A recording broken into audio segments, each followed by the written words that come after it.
할렐루야. 4월 21일 금요일 새벽 기도를 시작하겠습니다. 사도신경으로 우리의 신앙을 고백하시겠습니다. 나는 전능하신 아버지 하나님 천지의 창조주를 믿습니다. 나는 그의 유일하신 아들 우리 주 예수 그리스도를 믿습니다.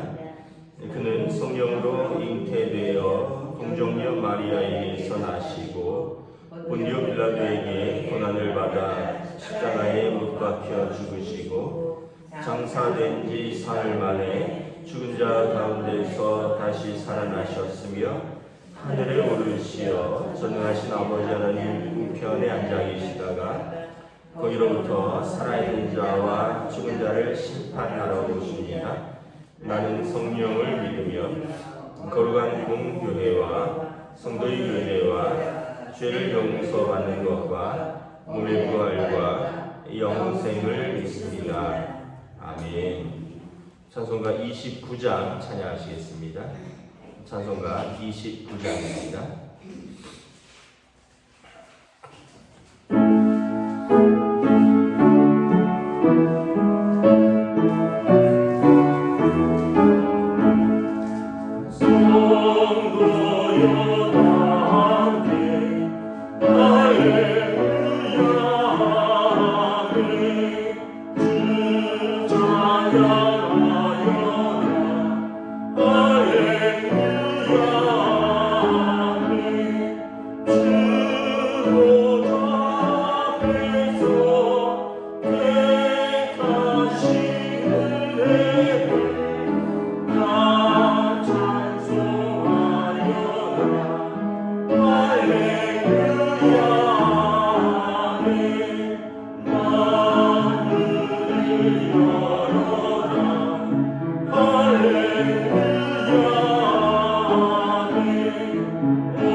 사무엘하 6장 16절에서 23절까지 말씀입니다. 사무엘하 6장 16절에서 23절입니다. 다 찾으신 줄 알고 저와 여러분들이 한 절씩 교도하도록 하겠습니다. 사무엘하 6장 16절에서 마지막 절입니다. 여호와의 괴가 다윗 성으로 들어올 때에 사울의 딸 미갈이 창으로 내다보다가 다윗 왕이 여호와 앞에서 뛰놀며 춤추는 것을 보고 심중에 그를 업신여기니라. 여호와의 괴를 메고 들어가서 다윗이 그것을 위하여 친 장막 가운데 그 준비한 자리에 그것을 두매 다윗이 번제와 화목제를 여호와 앞에 드리니라. 다윗이 번제와 화목제 드리기를 마치고 만군의 여호와의 이름으로 백성에게 축복하고 모든 백성 온 이스라엘 위에 남녀를 만만하고 떡 한 개와 고기 한 조각과 건포도 떡 3덩이씩 나눠주매 모든 백성이 자기 집으로 돌아가니라. 다윗이 자기의 가족에게 축복하러 돌아오매 사울의 딸 미갈이 나와서 다윗을 맞으며 이르되 이스라엘 왕이 오늘 어떻게 영화로우신지 방탕한 자가 염치 없이 자기의 몸을 드러내는 것처럼 오늘 그의 신복의 계집종의 눈 앞에서 몸을 드러내셨도다 하니 다윗이 미갈에게 이르되 이는 여호와 앞에서 한 것이라. 그가 내 아버지와 내 온 집을 버리시고 나를 택하사 나를 여호와의 백성 이스라엘의 주권자로 삼으셨으니 내가 여호와 앞에서 뛰놀리라. 내가 이보다 더 낮아져서 스스로 천하게 보일지라도 내가 말한 바 계집종에게는 내가 높임을 받으리라 한지라. 그러므로 사울의 딸 미갈이 죽는 날까지 그에게 자식이 없으니라. 아멘. 할렐루야. 오늘 또 새날을 주셨습니다. 우리 주님 주시는 은혜와 평강이 가득하시기를 축복합니다.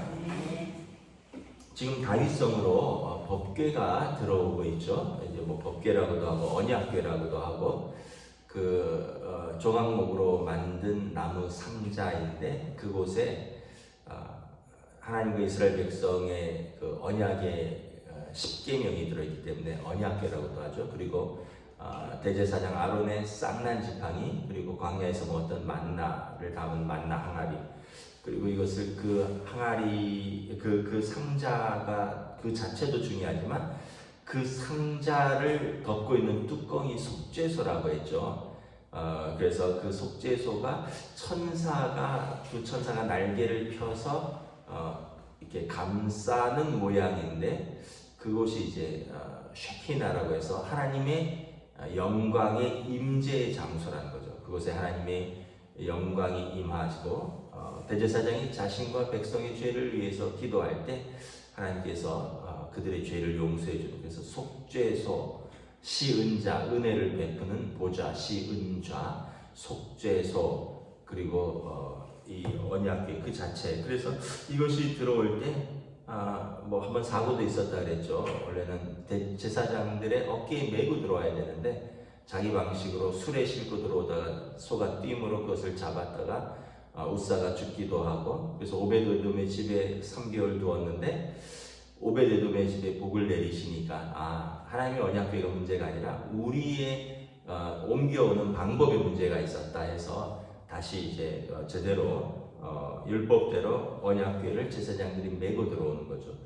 들어오는데 너무 좋은 거예요, 다윗이. 그래서 13절에 보면 여호와의 언약궤를 맨 사람들이 이제 다윗성으로 들어와서 6걸음을 가매 다윗이 소와 살찐 송아지로 제사를 드리고 여호와 앞에서 힘을 다하여 춤을 추는데 다윗이 배에 에봇을 입었더라. 배에 에봇은 약간 왕의 겉옷 안에 받쳐 있는 뭐 완전 속옷은 아니고 이렇게 조끼 같은 건데, 이게 춤을 추면 우리가 이렇게 손을 올리잖아요. 그러면 이게 겉옷이 싹 올라가니까 속에 뭐가 입었는지 살짝 드러나죠. 이게 다윗이 무슨 옷을 입었는지 배에 옷을 하얀 이제 속옷을 입었다는 거죠. 이제 이게 나중에 뭐 그걸 갖고 또 놀리는 이제 일도 있긴 있는데 그만큼 다윗이 너무 기뻤다는 거예요. 15절에 보면 다윗과 온 이스라엘 족속이 즐거이 환호하며 나팔을 불고 여호와의 궤를 메우니라. 막 나팔을 불고 막 환호하고. 여러분 최근에 종려주일 지났는데 예수님께서 예루살렘 성으로 들어오실 때 그 모습과 같죠. 모든 백성들이 자기의 옷을 바닥에 깔기도 하고 또 그 종려나무 가지를 꺾어서 막 흔들면서 호산나 다윗의 자손이여 찬송하리로다. 그래서 대제사장과 뭐 백성의 서기관들이 예수님한테 좀 조용히 좀 시켜라 했더니 예수님이 뭐라 그러셨어요? 이들이 소리치지 않으면 돌들이 일어나서 소리칠 것이다. 뭐 이거랑 비슷하죠. 온 예루살렘이 소동하면서 예수님이 들어오실 때 막 백성이 환호했던 것처럼 지금 하나님의 언약궤가 들어오니까 왕과 온 백성이 환호하고 즐거워하는 거예요. 어렸을 때 처음 TV가 들어오던 날이 생각이 나요. 제가 10살 때였습니다. 그러니까 45년 전이죠. 10살 때 강원도 아주 삼척에 살았었는데 그때 TV가 제가 알기로는 저희 동네에 3대 있었어요. 큰 동네가 아닙니다. 한 마을에 한 100호 정도 모여 사는데 저희 마을에 TV가 어디 있었냐면 그 약국이 하나 있었는데 약국집이 있었고, 그 다음에 그 옆에 중학교가 하나 있었는데 교장 선생님 집에 하나 있었고, 그 다음에 조그만 우체국이 있었는데 그 뭐 지금으로 말하면 사무소장쯤 되겠죠. 우체국장이 아니라 조그만. 근데 그 집이 이제 공무원이라서 그런지 같은 고집. 세 개 있었어요. 근데 이제 교회 집에도 TV가 들어온다. 이게 소문이 일주일 전부터 다 났어요. 옛날에는 뭐 45년 전이니까 70년대 중반이니까 얼마나 70년대 후반이네. 얼마나 그게 이제 소문이 동네에 쫙 나면 우리 집에 TV 들어온다. 그 애들이 뭐 이제 언제 들어올지 모르니까 저도, 왜냐하면 친구들하고 막 놀다가 이제 어떤 순간에 이제 트럭이 들어오고 뭐 잘 모르겠는데 하여튼 오후쯤 된 것 같아요. 막 구슬치기 하고 놀고 있는데 저희 교회가 언덕 위에 있었거든요. 중학교 옆에 있는데 언덕 위에 있어서 교회 마당에 차가 들어오면 어떤 차가 들어오는지 다 보여요. 버스 정류장 쪽에서 이렇게 놀고 있다가 어떤 큰 트럭이 하나 들어오는데 보니까 TV가 들어오는 것 같아요. 그래서 애들하고 다 같이 와 하고 그냥 마당에 다 들어가서 막 TV 설치하고, 뭐 그때 뭐 이렇게 TV가 거의 피아노보다 조금 작았던 것 같아요. 잘은 모르지만 받침대 있고 문 드르륵 열고, 그 다음에 흑백 TV인데 안 나오면 탁탁 두들기면 무치하다 나오고 그런 흑백 TV인데 그 TV 들어온다고 온 그냥 동네 애들이 다 모여서 그랬던 기억이 나요. 그러면서 이제 뭐 동네에서 중요한 권투 시합 있으면 TV 있는 집으로 다 몰리는 거죠. 어른들은 뭐 어디 뭐 약국집으로 간다거나 또 어떤 집으로 간다거나, 그러면 애들은 교회로 왔습니다. 교회로. 그러면 이제 저희 집에서 그 권투 경기 본다고 옛날에 뭐. 여러분 참 TV 하나가 들어와도 마치 언약궤에 들어오는 것처럼 온 동네 소문이 다 났어요. 그리고 애들은 얼마나 기뻤는지 몰라요. 저희 어머니도 아버지도 어디다 놓을까? 이쪽에 놓을까? 저쪽에 놓을까? TV 들어오는 자리를 일주일 전부터 마련을 해두고 거기를 쓸고 닦고 그랬던 기억이 있어요. 그리고 뭐 TV 그 큰일 날까봐 TV 다 보고 나면 이렇게 문 꼭 닫고, 그래서 모르겠어요. 채웠는지 열쇠도 있었던 것 같은데 채웠는지는 잘 기억이 안 나는데 TV 볼 때만 다 언약궤를 열듯이 열고 TV 다 끝나면 쫙 닫고. 그러니까 여러분 참 시골에서 45년 전에 TV 하나가 들어와도 그냥 그렇게 온 동네 소문이 다 나고 온 애들이 기뻐했는데, 여러분 하나님의 언약궤가 들어오는데 온 예루살렘, 온 백성이 얼마나 기뻐하고 얼마나 소문이 나고 얼마나 즐거워했는지를 알 수 있겠죠. 그래서 다윗이 보면 모든 백성이 즐거워하도록 예배도 드리지만 이제 다 떡을 떼고요, 또 즐거이 이제 먹고 마시고 즐거워합니다. 여러분 하나님 앞에서 18절에 보면 번제와 화목제를 드리고 만군의 여호와 이름으로 백성에게 축복하고 온 이스라엘 무리에게 남녀를 막론하고 떡 한 개와 고기 한 조각 건포도 한 덩어리를 나누어 줬다. 그리고 모든 백성이 그것을 먹고 마시면서 즐거이 집으로 돌아왔다. 여호와의 언약궤가 들어오니까 다윗이 이거 온 나라의 축제로 만드는 거죠. 그때 참여한 모든 백성에게 떡 한 개, 고기 한 조각. 여러분 그때 뭐 떡이야 뭐 어떻게 뭐 먹을 수 있겠지만 이때가 무려 여러분 한 모세로부터도 한 1000년 전입니다. 그러니까 죄송합니다. 모세 이후로죠. 모세 이후로 약 한 500년이 흐른 후에, 그러니까 지금으로부터 한 최소 3000년 전에서 3500년 전입니다. 3500년 전에 떡 한 덩이도 귀한 건데 고기 한 조각, 이거는 명절 때 먹는 겁니다. 명절 때. 또 옛날 생각이 나는데 저희 동네에서 큰 하천이 있었어요. 바닷가 옆이기 때문에 물들이 이렇게 하천을 통해서 바다로 빠지는 큰 하천이 있었는데 보통 가물어서 물이 쫄쫄쫄쫄 이렇게 흐르고, 근데 이제 누구 환갑이다 그러면 거기에 큰 텐트를 2개를 칩니다. 큰 텐트를 2개를 치면 동네 아주머니들이 다 거기에 모여요. 그래서 밥하고 지금 생각하면 육개장 같은 게 아니었던가 싶어요. 육개장이나 아니면 소고기 묵국 같은 거겠죠. 그거를 큰 솥에 펄펄펄펄 끓이고 떡하고 이러면 막 동네 아줌마들이 거기서 하고, 그러면 거기서 이제 다 대접을 하는 거예요. 뭐 백호니까, 백집이니까 뭐 어른들 뭐 한 200명 정도, 뭐 예를 들면 뭐 노인들도 있을 거고, 아이들은 또 애들도 한 200명, 300명 살았겠죠. 그러면 그 마을에 이렇게 누구 환갑이다 이러면 온 동네 사람들이 그래도 육개장 한 그릇은 얻어 먹을 수 있었어요.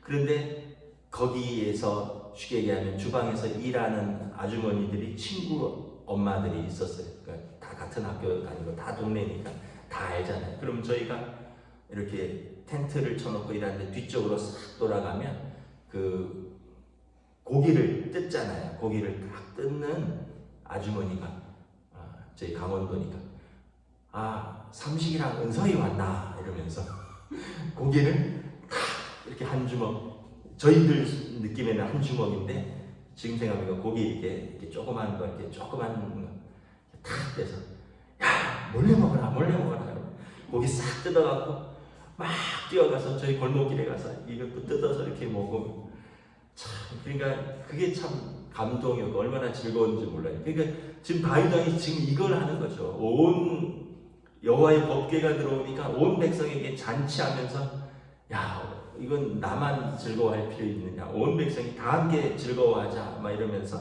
떡 1개, 고기 1조각, 건포도 떡 1덩이, 그러면서 다 기뻐하는 거예요. 여러분, 하나님 앞에서 예배가 저는 이렇다고 생각합니다. 주일날 기뻐하는 것은 나오는 거예요. 수고하고 무거운 짐 있었지만 하나님 앞에 다 내려놓고 우리의 죄짐을 져주시는 하나님 앞에서 우리가 기쁘게 찬양하고 즐겁게 하고, 그리고 뭐 저희는 주방을 못 열어서 이제 떡이나 빵을 주는데 그 즐겁게 떡 뜯어 먹고, 그래서 그거로 소고름 모이잖아요. 떡 한 종이, 떡 한 덩이, 커피 한 모금 마시면서 또 이렇게 서로 이야기하고 즐거워하고, 여러분 이게 하나님의 교회의 참 하나님 앞에서 즐거워하는 모습인 줄 믿습니다. 수고하고 무거운 짐은 하나님께 맡기고 영의 양식을 먹고 육의 양식도 먹고, 또 하나님 앞에서 교제하고 하나님과 우리 사이에서 우리가 또한 믿음의 교제를 하고 즐거워하는 거예요. 기뻐하는 거예요. 여기 교회처럼 즐거운 것이 없어야 돼요. 왜냐하면 죄짐을 용서해 주는 거니까. 여러분, 누가 나한테 잘못했는데, 또는 내가 누구한테 잘못했는데 늘 미안한 마음을 갖고 있는데 그 사람은 괜찮아, 그럴 수 있어, 내가 용서해 줄게, 이러면 얼마나 마음이 가볍습니까? 하나님께서 우리에게 예수님이 십자가의 보혈로 말미암아 값없이 우리의 전에 지은 죄를 간과하신 것, 넘어가신 것으로 우리에게 하나님의 의를 보여주셨고, 또한 예수 믿는 자를 의롭다 하셨느니라. 아니, 죄인을 죄 용서해 준 것만 해도 고마운데 우리를 의롭다 하시겠다는 거죠. 그게 우리가 무슨 행위로냐 무슨 법으로냐 아니라 오직 은혜로라, 믿음으로라. 그러므로 누가 자랑할 수 있느냐? 우리 가운데 하나님 앞에 자랑할 수 있는 사람은 아무도 없다. 이 로마서 3장의 말씀이에요. 하나님의 은혜가 너무 큰 거죠. 우리 죄보다도 더 크신 하나님의 은혜로 우리를 정금같이, 또 우리를 이렇게 얼마나 귀하게 은혜를 주셨느냐라는 거죠. 근데 한 여인이 이것을 보고 좀 못마땅해 생각을 했습니다. 16절에 미갈이죠. 미갈은 다윗의 첫 번째 부인인데 이미 딴 남자한테 한번 갔다 왔죠. 아버지 사울이 다윗에게 뺏어서 다른 남자한테 줬었다가 다윗이 나중에 왕이 되면서 미갈을 찾아왔는데, 그런데 이제 첫사랑이니까 찾아왔는데 이 미갈의 다윗하고 마음이 잘 안 맞았던 것 같아요. 미갈이 다윗을 좀 언짢은 시각으로 쳐다봤었던 것 같아요. 오늘도 아까 말씀드린 것처럼 다윗이 힘을 내서 춤을 추는데 그 속옷이 살짝 드러난다 그랬잖아요. 그랬더니 16절에 창으로 이렇게 내려다보다가 다윗이 여호와 앞에서 뛰놀며 춤추는 것을 보고 마음에 업신여겼더라. 그리고는 나중에 한마디 합니다. 20절에 사울의 딸 미갈이 다윗을 맞으며 이르되 이스라엘 왕이 오늘 어떻게 영화로우신지 방탕한 자가 염치 없이 자기의 몸을 드러내는 것처럼 오늘 그의 신복의 계집종의 눈앞에서 몸을 드러내셨도다. 이게 왕 앞에서 굉장히 비꼬는 말이죠. 이스라엘 왕이 오늘 어떻게 영화로우신지. 방탕한 자가 정말 영화롭다면 방탕한 자가 염치 없이, 그러니까 자기 체면도 있고 춤추다가 속옷이 드러났다라는 거죠. 다윗이 화를 냅니다. 21절에 이는 여호와 앞에서 한 것이니라. 내가 너 비천한 네 앞에서 몸을 드러낸 게 아니라 이는 여호와 앞에서 한 것이다. 그 여호와분이 어떤 여호와냐? 그가 내 아버지와 너의 아버지 사울의 아버지를, 너의 아버지 사울을 말합니다. 너의 아버지 사울과 너의 집을 버리시고 나 다윗을 택하시고 나를 이스라엘의 주권자로 삼으신 그 하나님 앞에서 내가 뛰어놓은 것이다. 다윗이 굉장히 화를 내는 거죠. 당신 아버지가 하나님 앞에서 기뻐하지 않으니까 하나님께서 당신 아버지와 당신 집을 버리신 거 아니냐. 그리고 그 하나님이 내게 기름 부으시고 나를 택하셨으니 내가 어찌 그 주권자 앞에서 기뻐 뛰놀지 않을 수 있겠느냐. 22절에 내가 더 낮아질 수도 있다. 하나님 앞에서는 한없이 낮아질 수도 있고 한없이 천하게 보일 수도 있지만 오늘 너 앞에서는 내가 높임을 받으리라. 그리고 사울의 딸 미갈이 죽는 날까지 그에게 자식이 없습니다. 그날부터 미갈을 보지 않았다는 거예요. 다윗이 아내도 많고 이런데 굳이 이렇게까지 자기를 무시하고 하나님을 기뻐하지 않는 미갈에게 마음이 떠난 거죠. 죽는 날까지 자식이 없었다는 얘기는 다시는 보지 않았다는 얘기, 별거로 들어갔다는 얘기죠. 말 한마디로 이제 미갈은 이제 평생 외롭게 사는 거예요. 왕이 버렸으니 어떤 남자가 그를 찾을 수가 있겠어요. 여러분, 우리가 예배 드릴 때 항상 우리가 조심해야 될 마음이 있습니다. 예배를 저렇게 드려요? 저게 촌스럽네. 예를 들어서 우리가 시골에 가서 봉사활동을 한다. 아니면 시골에 어디 부모님 집에 방문했다가 시골 교회를 갔다. 시골 교회 갔더니 서울 교회만 못하죠. 그렇게 잘하는 찬양 팀이 있는 것도 아니고 시골 전도사님이 찬송가 맞춰서 그냥 찬양 인도하는데 찬양도 잘 못하고 또 반주자가 시골에서 옛날에 어떤 제대로 음악도 안 하는 분이라서 반주도 좀 틀리기도 하고 설교를 하는데 목사님이 서울에서 있는 목사님들처럼 세련되게 설교도 못하고 저도 잘 못하지만 시골에서 오랫동안 계셔서 사투리 팍팍 쓰면서 좀 세련되지 못하고 그럼 이제 우리 마음에 그럴 수 있죠. 아이고 시골 예배가 이렇구나. 아이고 설교도 되게 촌스럽네. 아이고 찬양은 참 못 들어주겠네. 아이고 교회가 참 촌스럽네. 이러면 여러분 그것은 그분들을 모독하는 게 아니라 하나님을 모독하는 겁니다. 하나님 앞에서 그분들은 최선을 다하는 거예요. 언젠가 한번 말씀을 드렸는데 서울의 온누리교회 큰 교회 부목사님이 중국으로 선교사로 나갔습니다. 그래서 중국 선교사로 나갔는데 중국 깊은 어디 현지로 들어갔어요. 그래서 일단은 교회를 개척하고 선교를 하기 전에 중국 현지 교회를 좀 나가면서 분위기가 어떤지 좀 알아봐야겠다 하고 나갔어요. 갔더니 오래전 얘기니까 그 당시 저도 중국 가봤는데 이 사람들이 더우니까 그냥 우통을 벗어버리더라고요. 남자들이 상의 탈의하고 예배를 드려요. 근데도 예배당이 꽉 차갖고 어떤 사람들은 창틀에 걸터 앉아서 예배를 드려요. 선풍기 몇 대 돌아가는데 위에서 선풍기 돌아가고 앞에서 돌아가는데 상의 탈의했으니까 또 냄새는 또 얼마나 나는 거예요. 근데 또 예배는 또 왜 이렇게 길어요? 한 2시간씩 드리는데 그분들은 그런 거예요. 이 예배를 드리려고 멀리서 온 거예요. 1시간, 2시간씩 걸어서 온 거예요.